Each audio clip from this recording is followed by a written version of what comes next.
buenos días. Iniciamos una nueva edición de Pro Economía y Finanzas. En esta oportunidad lo hacemos con una entrevista en piso. Contamos con la presencia de Humberto Colmán, miembro del directorio del Banco Central del Paraguay. Doctor, muchas gracias por venir. Buen día, Eduardo. Un gusto estar aquí. Un saludo muy cordial a toda la audiencia de Canal Pro. Doctor, queríamos consultarle. El Banco Central del Paraguay hizo sus perspectivas para el año 2023. También cerró los datos del 2022, los cálculos, las previsiones. Para hacer un resumen primero y después vamos por partes. El Banco Central del Paraguay prevé una expansión de 4.5% para el año 2023. ¿En qué está basado esta proyección del Banco Central? Sí, efectivamente. En estos días se hizo el evento de evaluación 2022 y perspectivas 2023, donde se ratificó la perspectiva de crecimiento económico para el cierre de este año en 0,2%, apenas positivo. Y bueno, solo recordar que este año estuvo marcado por el efecto de la sequía en la agricultura, una sequía que fue la más importante desde que tenemos datos, por lo menos en los últimos 20, 30 años fácilmente. Ha significado una caída importante del sector agrícola, el sector primario, cerca del entre un 9 y 10%, la caída en términos reales de la producción agrícola primaria, lo cual tiene impactos en los demás sectores porque si bien la agricultura participa en un 10% en toda la producción nacional, sus vínculos con el sector industrial, servicios, comercio, llevan a que su impacto puede llegar a ser como de 25%. Entonces, con una caída tan significativa, eso afecta a los demás sectores y termina afectando de manera importante el PIB este año. Efectivamente venimos con unos cuantos meses ya, creo que desde agosto, septiembre, con valores positivos en el índice mensual de actividad económica.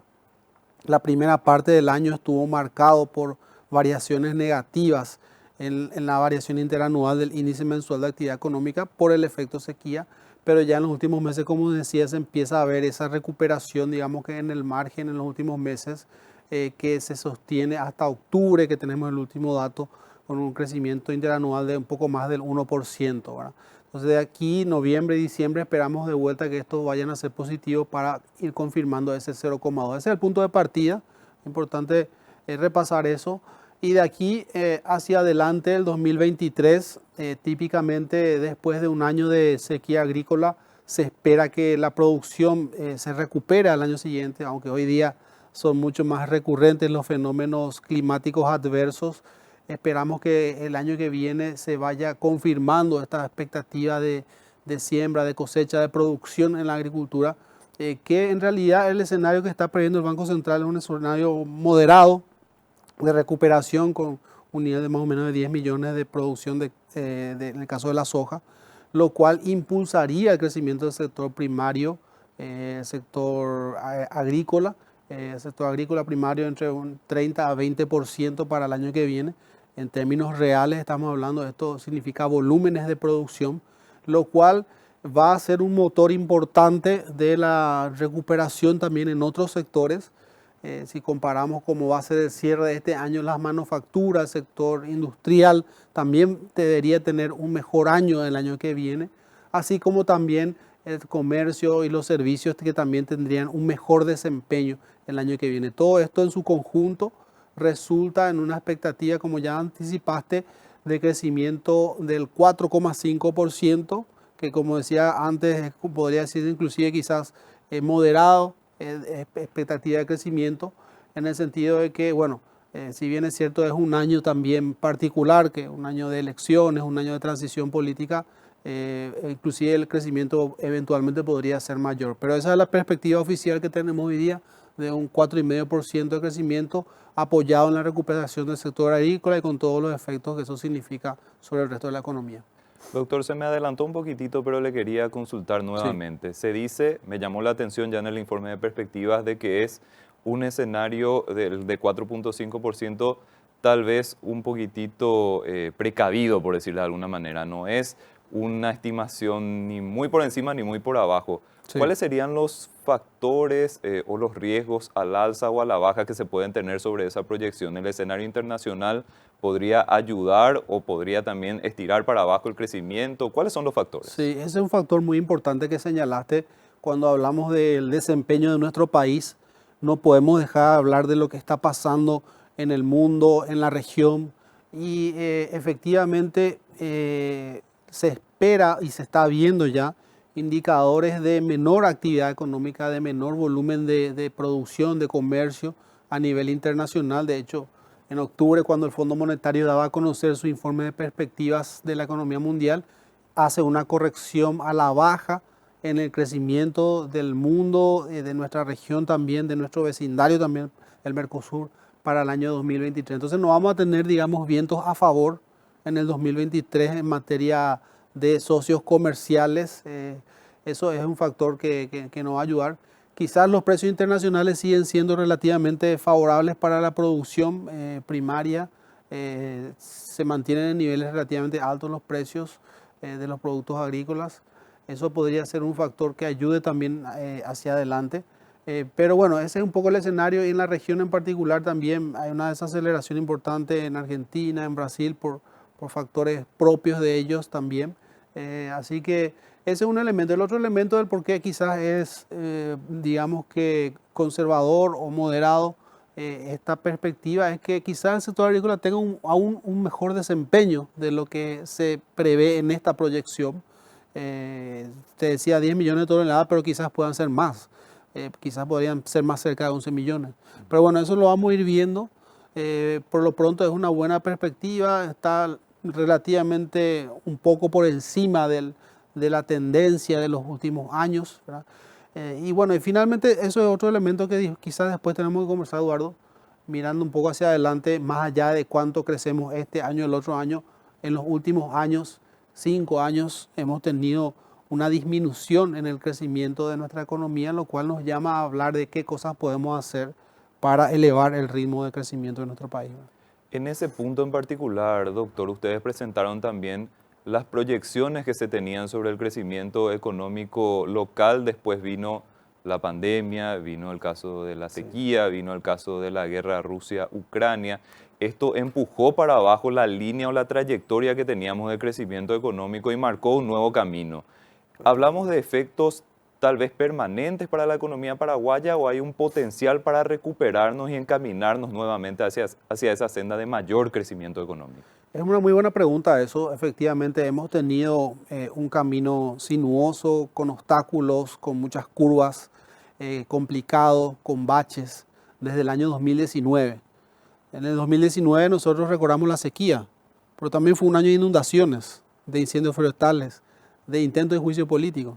Después vino la pandemia, tuvimos un año de recuperación, digamos que parcial en el 2021, y de vuelta a una sequía en el 2022. Entonces fueron años muy complicados. Si uno mira el promedio de los últimos 5 años, ese ritmo de crecimiento bajó hacia un 3%. Si uno mira indicadores de tendencia, claramente se ve una desaceleración, ya inclusive un poquito antes, ya en el 2019-18, ya empieza a verse un menor ritmo de crecimiento, digamos que de tendencial de nuestro país. Y vos señalás una pregunta, pones una pregunta que es muy importante. Si esto hay efectos permanentes, ¿lo vamos a recuperar? ¿O esta es una cuestión transitoria que lo podemos recuperar? Bueno, en la presentación que hacía el otro día el presidente del Banco Central, se mostraban algunos datos y gráficos que aparentemente dan cuenta de un efecto que es un poco más permanente, ¿verdad?, de todos estos eventos. Entonces, para recuperarlo seguramente se necesitan cambios, se necesitan reformas para plantearse de manera tal a generar nuevos motores de crecimiento, de elevar la productividad, de elevar el capital humano, que son aquellos factores importantes para el crecimiento, ya mirando una perspectiva así de más largo aliento. El representante del Banco Mundial justamente hacía alusión a esa necesidad de invertir en capital humano y de ir apuntalando el crecimiento económico con esa base. Sí. Desde el Banco Central coinciden de que eso es clave para los próximos años. Totalmente, sí. En un informe de política monetaria anterior de este año se mostraba una estimación de ese crecimiento tendencial que ha venido disminuyendo. Yo personalmente también hice un trabajo hace poco que lo tengo publicado sobre el tema, donde hay básicamente tres factores, quizás dos los más importantes. La disminución del capital humano que tiene que ver con el conocimiento, habilidades de la mano de obra, eso ha disminuido en los últimos 5 años. Ahí también hay un efecto de pandemia, ¿verdad? Porque la pandemia con el cierre de las escuelas, va a tener un efecto de largo plazo, que lo señalaba el señor Maloney del Banco Mundial el otro día, justamente. El Banco Mundial estima que son como 1,5 años de aprendizaje lo que se perdieron con la pandemia, que eso lo vamos a ir viendo en los siguientes años, ¿verdad? Porque son gente que está hoy en la escuela, pero mañana se va a incorporar al mercado laboral y hay un efecto permanente de esa situación. También la productividad, también un menor aporte de la mano de obra ocupada, que ya se ve una transición demográfica cuando uno descompone cuánto aporta la mano de obra ocupada. Bueno, ese ritmo está disminuyendo también. Entonces son varios factores que se deben atacar. Hay una reforma educativa, seguramente un elemento importante. Seguir trabajando, como lo señalaba también el señor Maloney, en la formalización del empleo, porque más formalización también está asociado con más productividad y más ingresos. Y nosotros tenemos un sector de servicios que emplea mucha gente, que es importante. Así que esas son las reformas que deberíamos discutir hacia adelante. Doctor, en el caso de precios y la inflación, esto marcó prácticamente la dinámica en el bolsillo de la gente durante el 2022, sobre todo. Se prevé un mejor escenario para el 2023. El Banco Central también actualizó sus perspectivas sobre inflación. ¿Nos podría comentar cuáles son los principales Sí, análisis? efectivamente la inflación marcó el año, no solamente aquí en Paraguay, sino que en todo el mundo y en la región, en toda la región. Recordemos que esto empieza en realidad el año pasado ya, con la suba del precio de alimentos, luego con el conflicto entre Rusia y Ucrania. Esto se acentúa con la suba del precio de los bienes energéticos, combustibles, y vemos entonces la suba en la inflación en todos los países de la región. En Paraguay también empezó ya el año pasado con fuerza en el segundo semestre. Y efectivamente el Banco Central del Paraguay, así como los bancos centrales de la región, fueron de los primeros en empezar a subir su tasa de política monetaria, que recordemos es el principal instrumento con el cual el Banco Central busca justamente alcanzar su objetivo. Esta tasa de política monetaria en nuestro país estaba en 0,75%, que se había decidido allá por abril del 2020 para inyectar liquidez a la economía, para ayudar a la recuperación o a atenuar los efectos de la pandemia. Eso se mantuvo hasta julio del 2021, y a partir de agosto del 2021 empieza este proceso de alza en las tasas de política monetaria o retiro de esos estímulos o de esa liquidez que había en exceso en la economía para ayudar por la pandemia. Y esa tasa empieza a subir y hoy día está en 8,5%, donde se mantuvo en las últimas reuniones. Creemos que esto ya se empieza a ver en cuanto a sus efectos. Las decisiones de política monetaria actúan sobre la inflación, que entre paréntesis no mencioné, que hoy estamos como en 8,3%. Es la inflación. Habíamos alcanzado niveles más altos del 11% meses previos, allá por mayo. Viene disminuyendo. La inflación mensual hasta junio, julio fue como un promedio de 1%, hoy estamos más cerca de 0,4% en los últimos meses. Entonces hay un proceso de disminución donde, como decía, esta decisión de política monetaria empieza a surtir efecto, se ve ese efecto, especialmente en las expectativas de inflación, esas expectativas de inflación que en algún momento empezaron a subir, pero hoy de vuelta están para abajo. Entonces la perspectiva para el cierre de este año es de una inflación de 8,6%, y para el año que viene se espera que la inflación vuelva y converja hacia la meta sería más o menos de 4,1% la proyección para el año que viene. ¿Se mantiene entonces ese camino que el Banco Central estaba previendo en torno a la convergencia? O sea, para el año que viene ya podríamos tener niveles de inflación mucho más normales. ¿A partir de qué momento del año, doctor? Sí, y bueno, hay que también decir que vivimos en un mundo con volatilidad, con incertidumbre. Digamos que para lo que sabemos ahora y el escenario que podemos ver ahora, esa es la previsión, y se espera que más o menos para mediados del año pueda estar de vuelta entrando dentro del rango meta, porque hay que recordar a la audiencia que el Banco Central tiene un objetivo central que es 4% anual de inflación, variación de los precios, con un rango que es entre 6 y 2%. Entonces la inflación debería estar entrando dentro de ese rango, por debajo del 6 hacia mediados del año que viene y llegando hacia un 4,1% a fin del 2023. En líneas generales, doctor, y en comparación con la región, Paraguay para el año que viene tiene muy buenas perspectivas, de hecho que según los cálculos que habían presentado sería el de mayor crecimiento económico. Sí, aparentemente sí, esa es la previsión. Creo que tenemos un buen escenario, tenemos solidez externa, un buen nivel de reservas internacionales, tenemos un mercado financiero sólido, solvente, tenemos también una perspectiva de calificación soberana mejorada en cuanto a su perspectiva, de acuerdo a las últimas revisiones de las calificadoras de riesgo. Tenemos un ambiente de negocios también, de acuerdo a los indicadores de Tulio Vargas, mejorado, y una perspectiva de crecimiento económico que se recupera, que inclusive podría ser mayor, como te decía, el 4,5%, con la inflación, digamos que de vuelta retrocediendo. Pero hay que decir, como decía antes, que es un año de transición política, que entre abril y agosto, un periodo largo que se toma de asumir un nuevo gobierno, eso también va a ser muy importante, que seguramente que el nuevo gobierno pueda de alguna manera sentarse rápido y empezar a definir el curso de acción hacia adelante para reducir incertidumbres y permitir que los negocios sigan fluyendo y las inversiones sigan realizándose. Doctor, disculpe, vuelvo un poquitito atrás a lo que estaba mencionando, hablo de las tasas de interés. Sí. Esto también marcó una dinámica muy importante en el año 2022, no solamente en el plano local, a nivel internacional. Probablemente tenemos un escenario en el 2023 de altas tasas todavía, teniendo en cuenta los niveles que teníamos antes de todos estos choques, tanto a nivel nacional como a nivel internacional. Totalmente. Bueno, a nivel internacional, este año los bancos centrales, los países desarrollados, el de Estados Unidos, la Reserva Federal, empezó a subir de una manera muy importante este año las tasas de interés, lo volvió a hacer en estos días.